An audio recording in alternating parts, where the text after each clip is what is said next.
¿Qué tal, amigas y amigos? Bienvenidos a un video más para acercarnos al significado de los signos y de los símbolos, concretamente en esta sección de los animales. Nos estamos basando en el libro de George Ferguson, que se llama precisamente Signos y símbolos en el arte cristiano. Y comenzamos el día de hoy con el león.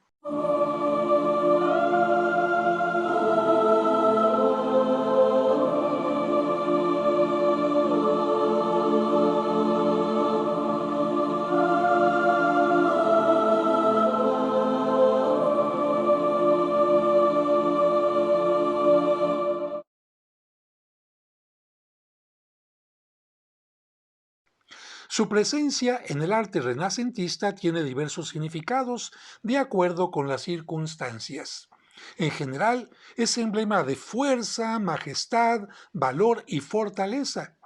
La historia natural legendaria afirma que los cachorros de león nacen muertos, pero vuelven a la vida 3 días después del nacimiento, cuando el león padre les sopla su aliento.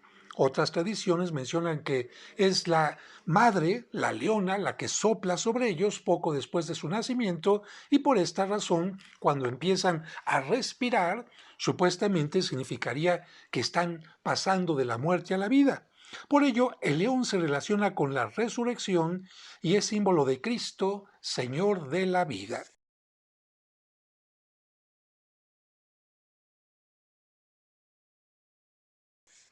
Es también uno de los 4 animales que aparecen en la profecía de Ezequiel. ¿Recuerdas que Ezequiel tiene una visión donde ve a un águila, a un toro, a un león y a un ser humano, y estos 4 seres después van a representar a los 4 evangelistas? Por lo tanto, el león es atributo de San Marcos, porque su evangelio es el que más atención dedica a la resurrección y porque proclama con gran énfasis la dignidad real de Cristo. Bueno, hay que recordar que Cristo es de la descendencia del rey David y por lo tanto en su sangre, vamos a decirlo así, humana, hay realeza, aunque como rey de reyes, por supuesto, es hijo de Dios. El león alado, es decir, con alas, es atributo invariable de San Marcos y también es emblema de la ciudad de Venecia, cuyo patrón es ese santo. Precisamente en Venecia se conservan los restos de San Marcos y por estar San Marcos en esta ciudad, el león se convirtió como consecuencia en signo de la ciudad. También San Jerónimo se relaciona con el león. Como ves en esta imagen, se le representa en muchas ocasiones con un león a un lado o a los pies. ¿Por qué? Porque se dice que una vez extrajo una dolorosa espina de la garra de un león que desde entonces se convirtió en su fiel amigo.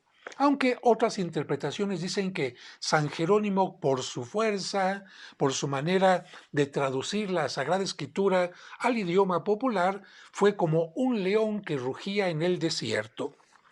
Según la creencia medieval, estamos hablando otra vez de creencias, no de historia natural, el león duerme con los ojos abiertos. Por esta razón representa la vigilancia. Claro, el león no duerme con los ojos abiertos, es una creencia medieval. En casos más raros, simboliza al príncipe de las tinieblas. Apoya esta interpretación el Salmo 91, versículo 13. Hollarás al león y al dragón, pasaje que se entiende como el triunfo de Cristo sobre el diablo. Aquí no está escrito, pero también te hago un comentario. San Pedro en la Sagrada Escritura dice, estén despiertos y atentos porque el demonio, como león rugiente, está buscando a quien devorar. Así que por esta carta también de San Pedro, el demonio puede estar representado como el león.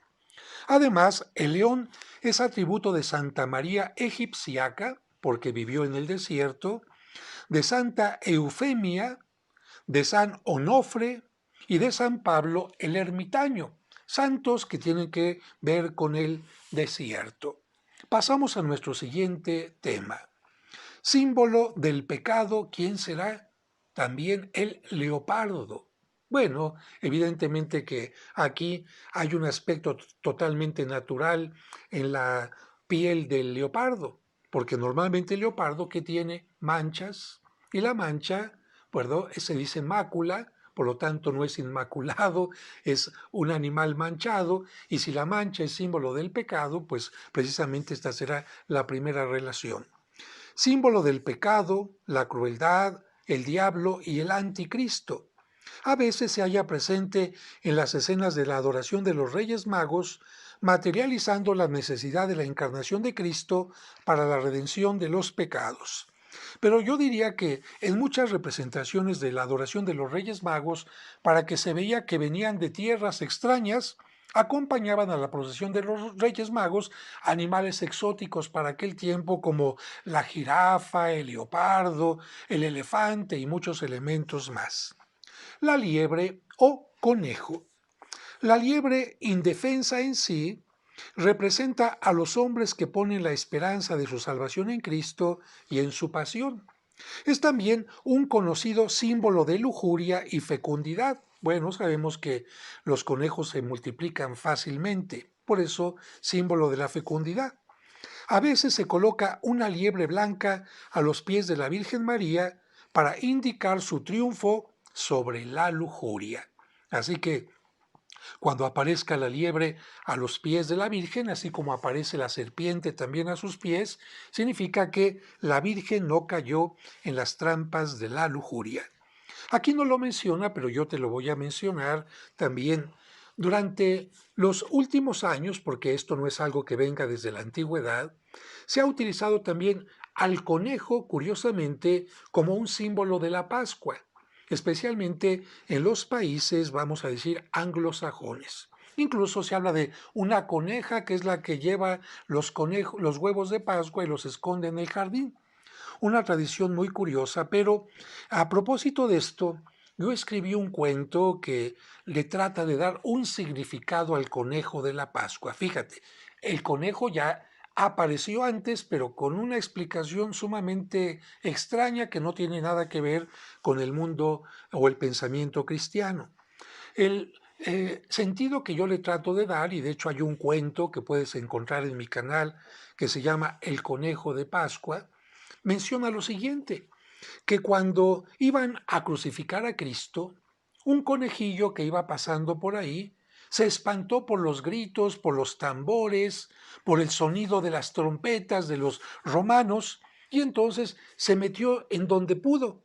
Y ese lugar donde se metió era una cueva, precisamente en la roca. Y cuando menos se dio cuenta, porque estaba ahí espantado, encerradito todo el tiempo, cuando menos se dio cuenta, ya había muerto aquel hombre crucificado y lo llevaron a enterrar exactamente al lugar donde el conejito se había ocultado. Cuando el conejito quiso salir, no pudo porque estaba lleno con las personas que estaban sepultando, metiendo el cuerpo de Cristo, y esperó a que salieran.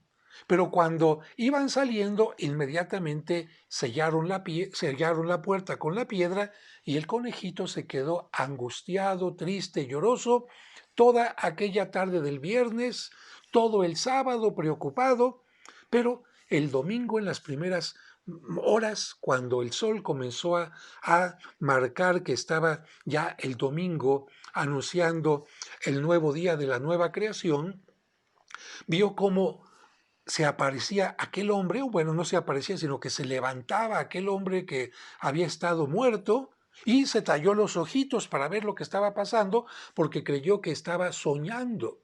Vio que todo el sepulcro se llenó de luz y después, por una fuerza especial, aquel hombre hizo que la piedra, sin tocarla, se moviera y salió vivo. Cuando el conejito vio aquello y vio cómo salía aquel hombre, nuevamente pensó que estaba soñando, pero vio que iba caminando y se dio cuenta que no era un sueño.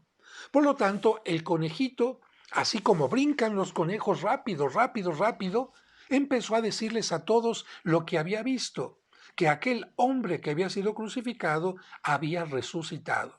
Y como los conejos se multiplican rápidamente, la noticia de la resurrección de Jesucristo se fue multiplicando por todo el mundo Y por esta razón, el conejo tiene que ver algo con la Pascua. Evidentemente que este es un cuento de mi autoría, pero en este conejito quiero representar a los primeros apóstoles que son testigos de la resurrección de Jesucristo y que después van predicando por una parte, por otra y por otra. Y mira, lo que sucedió hace más de 2000 años ahora es una noticia en todo el mundo. Pero te repito, esto no está aquí en el libro de Ferguson, pero hay que hablar también de esta forma de ver al conejo. Lobo. El lobo es en ocasiones atributo de San Francisco de Asís. Te recuerdo que la palabra atributo significa aquel elemento, aquella cosa, aquel animal que aparece junto a un santo para ayudarlo a identificarse. Es decir, si yo veo a varios franciscanos, por ejemplo, y veo que un franciscano tiene los estigmas, es San Francisco de Asís. Si veo que otro franciscano tiene al niño Jesús, puede ser San Francisco o San Antonio de Padua.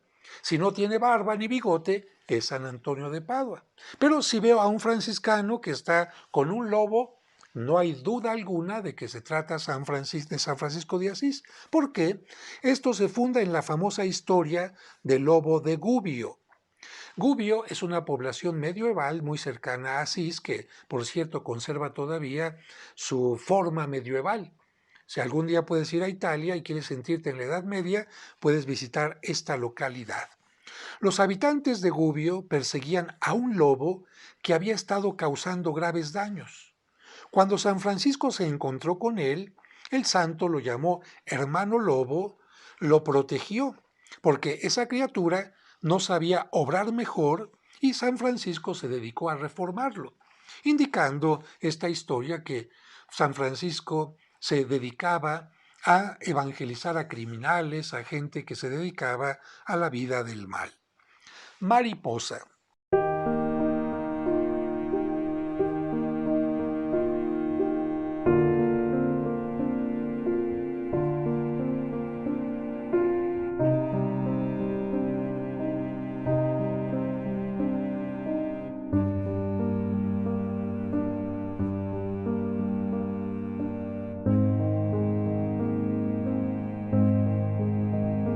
Suele verse una mariposa en los cuadros de la Virgen y el Niño, usualmente en la mano de éste, que simboliza la mariposa, la resurrección de Cristo, y en sentido más general, la de todos los hombres.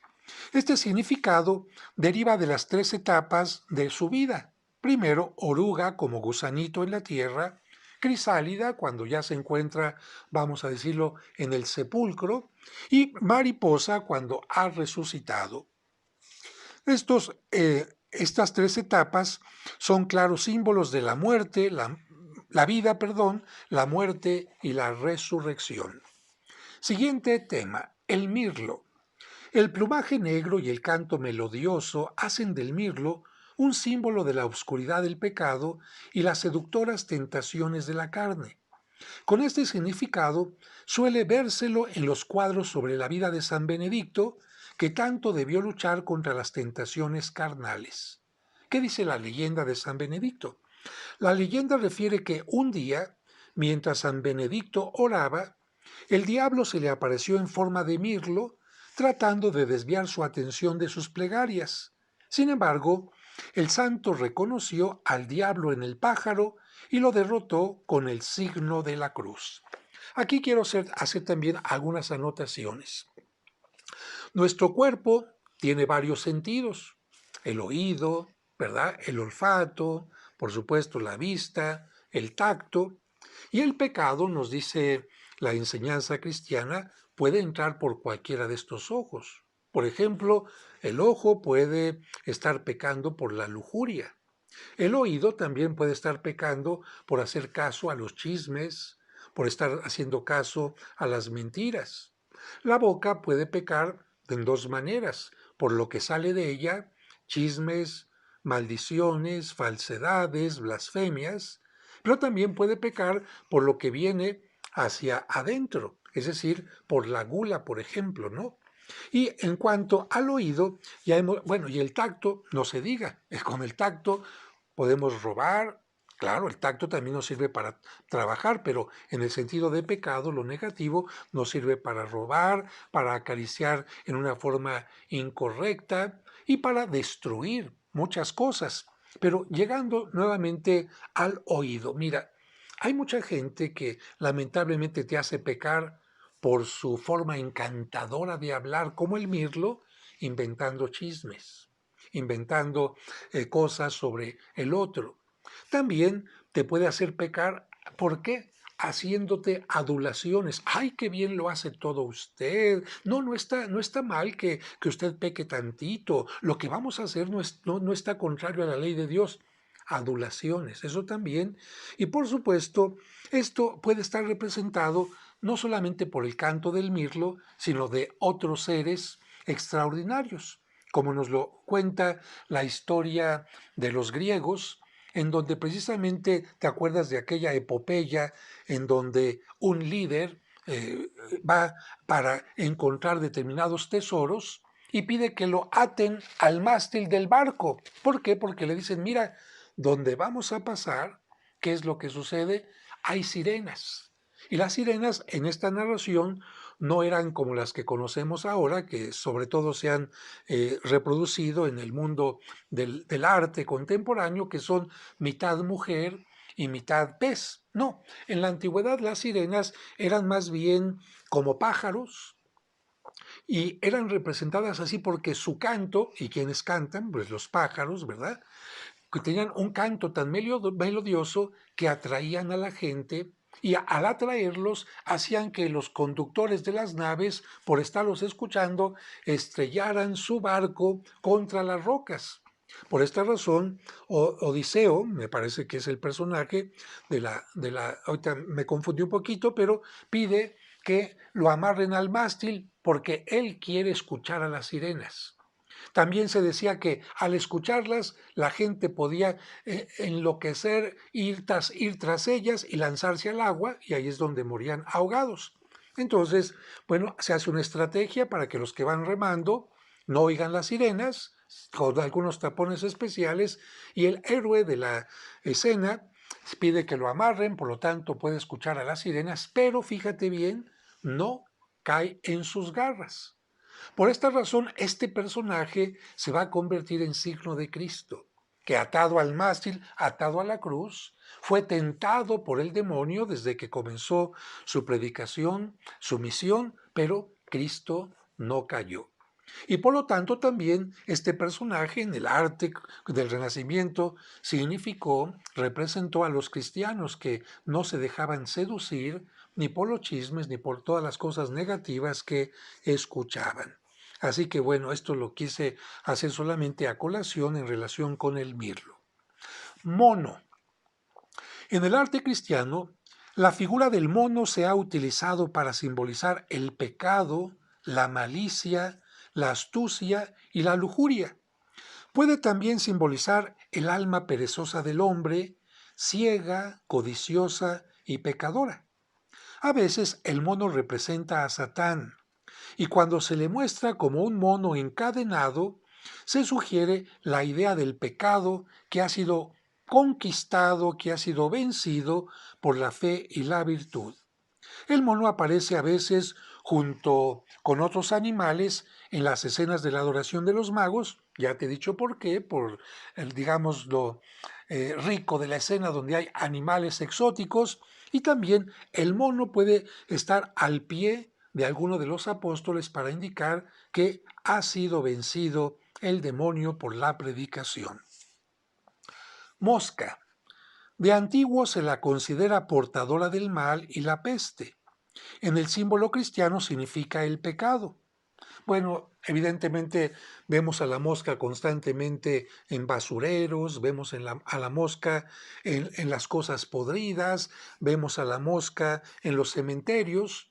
Curiosamente no vemos a la mosca en las flores. Por lo tanto, la mosca, si se alimenta de lo podrido, de lo que es basura, de lo que no vale, en ese sentido, se convierte en signo del pecado. En ocasiones aparece en los cuadros de la Virgen y el Niño, encarnando la idea del pecado y la redención. A la mosca, portadora de peste, se solía oponer el jilguero, que era como una especie de talismán o amuleto contra las enfermedades. Oso. Por su salvajismo, simboliza la crueldad y las influencias nocivas. En el Antiguo Testamento representa el reino de Persia, que atrajo sobre el mundo la muerte y la corrupción y fue finalmente destruido por Dios. Esto tomado de las visiones que tuvo el profeta Daniel y concretamente en el capítulo 7, versículo 5. También hay unos osos que aparecen en la historia del Libro de los Reyes. Dos osos surgieron del bosque y devoraron a los niños que se estaban burlando del profeta Eliseo a causa de su renquera. Tú recordarás que Eliseo no caminaba como una persona ordinaria, sino que cojeaba, y entonces unos niños se burlaron de él, y como castigo nos dice este segundo libro de los Reyes en el capítulo 2, versículo 24, aparecen unos osos y los devoran.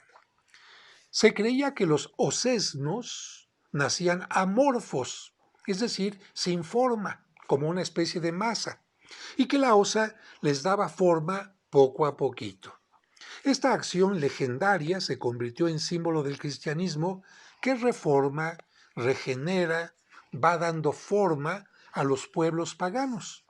De modo análogo, pueden interpretarse varias leyendas referentes a la domesticación de osos por santos. Es típica la historia de Santa Eufemia, que arrojada a la arena ante las fieras, fue adorada y no devorada por un oso. Esta historia sobre Santa Eufemia también se repite en otras mártires donde las lanzan a las bestias y lejos de que las bestias las devoren, las respetan. Y por supuesto también apareció la figura del oso en la figura del Papa Benedicto XVI.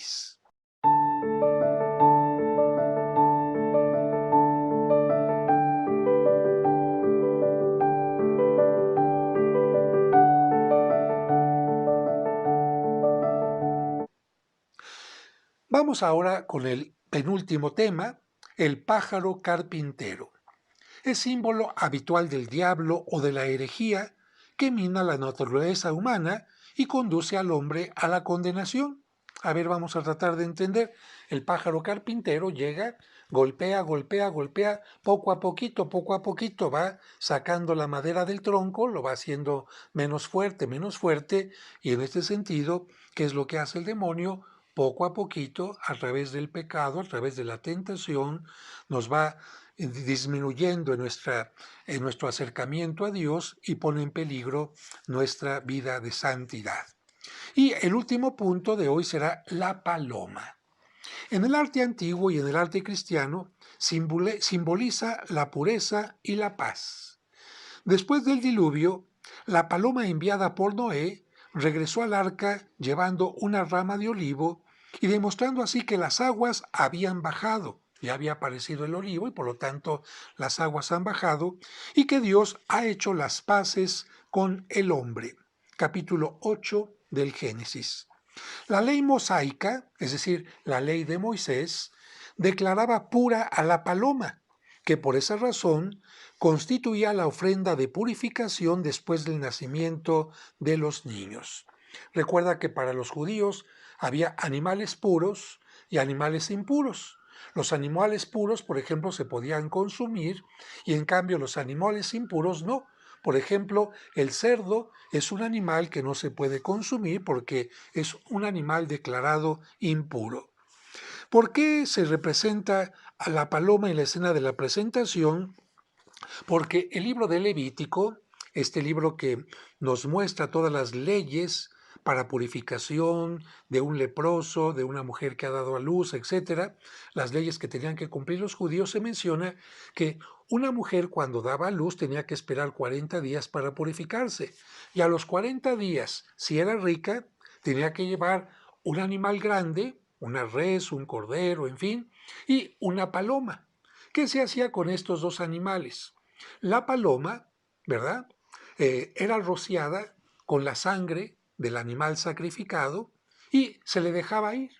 Y con esa misma sangre se rociaba a la mujer, y la mujer, como la paloma, se consideraba pura. Solamente cuando las parejas de esposos no tenían dinero para llevar un animal grande y la paloma, se les permitía que llevaran 2 palomas o 2 pichones. A un pichón se le sacrificaba y al otro se le dejaba ir volando. Continúo con lo que dice aquí. En la escena de la presentación de Cristo en el templo, suele verse a José con 2 palomas blancas en un cesto. Y tiene aquí una cita. Cumplido el tiempo de la purificación de la madre, según la ley de Moisés, llevaron al niño a Jerusalén para presentarle al Señor y para presentar la ofrenda de un par de tórtolas o 2 palominos, como está también ordenado en la ley del Señor. Lucas capítulo 2, versículos del 22 al 24. Como emblema de pureza, la paloma está posada a veces sobre la vara de José, indicando que él fue elegido para ser marido de la Virgen María. Aquí también te contesto, más bien te manifiesto lo siguiente. La tradición vertida en el Antiguo Testamento nos menciona que sobre la vara de Aarón, elegido por Dios, el hermano de Moisés, surgió una flor blanca de almendro, como símbolo de elección. Los evangelios apócrifos nos dicen que sobre la vara de José también floreció una flor de almendro o incluso que surgió una paloma. Y otra tradición que presenta la paloma se dice que el Espíritu Santo le enseñó que el hijo que iba a tener María no sería de él, sino precisamente del Espíritu Santo. Como emblema de pureza, la paloma está posada a veces sobre la vara de José, indicando que él fue elegido para ser marido de la Virgen María. El padre de Catalina de Siena vio una paloma sobre la cabeza de la santa mientras oraba. Sin embargo, el arte cristiano muestra eminentemente a la paloma como símbolo del Espíritu Santo.